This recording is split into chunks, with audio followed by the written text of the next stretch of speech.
आणि लाडकी बहीण योजनेसंदर्भातली एक मोठी बातमी। लाडकी बहीण योजनेमधून 80 लाख नव्हे तर 92 लाख लाभार्थी वगळण्यात आलेले आहेत। ई-केवायसी न करणं, उत्पन्नाची मर्यादा आणि जास्त वय यामुळे हे लाभार्थी वगळण्यात आलेत। एकूण लाभार्थ्यांच्या तब्बल 38% लाभार्थी योजनेमधून कमी झालेले आहेत। तर बीड जिल्ह्यामध्ये सर्वाधिक 28 लाख लाडक्या बहिणींना वगळण्यात आलंय। तर लाडक्या बहिणी एवढ्या कारणानं का नेमक्या कमी झालेल्या आहेत आपण ग्राफिक्सच्या माध्यमातून जाणून घेऊयात। 55 लाख महिलांकडून मुदतीमध्ये ई-केवायसी पूर्ण नाही, हे एक प्रमुख कारण आहे। त्याचबरोबर 12 लाख महिलांचं वार्षिक कौटुंबिक उत्पन्न मर्यादेपेक्षा जास्त आहे।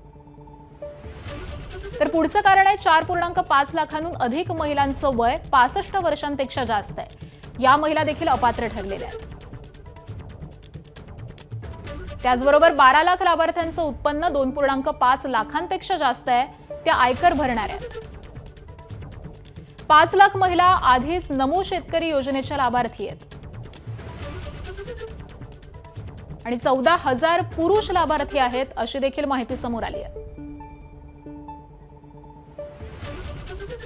तर अशा पद्धतीने जवळपास 38% लाडक्या बहिणी ह्या अपात्र ठरलेल्या आहेत। या आधी देखील जवळपास 80 लाख लाभार्थी या अपात्र ठरल्याचं कळून येत होतं आणि त्यानंतर आता हा आकडा वाढलेला आहे आणि जवळपास 92 लाख लाभार्थी या लाडकी बहीण योजनेमधून वगळण्यात आलेले आहेत। या सगळ्या संदर्भामध्ये अनेक कारणं दिली जात आहेत। यामध्ये प्रामुख्याने ई-केवायसी न करणं, त्याचबरोबर उत्पन्नाची मर्यादा जास्त आहे आणि जास्त वय, यामुळे या सगळ्याच लाभार्थी महिलांना या योजनेमधून वगळण्यात आलेला आहे। आणि जर हा आकडा पाहिला तर एकूण 38% लाभार्थी या योजनेमधून कमी झालेले आहेत आणि या सगळ्यामध्ये बीड जिल्ह्यामध्ये हा आकडा सर्वाधिक दिसून येतोय।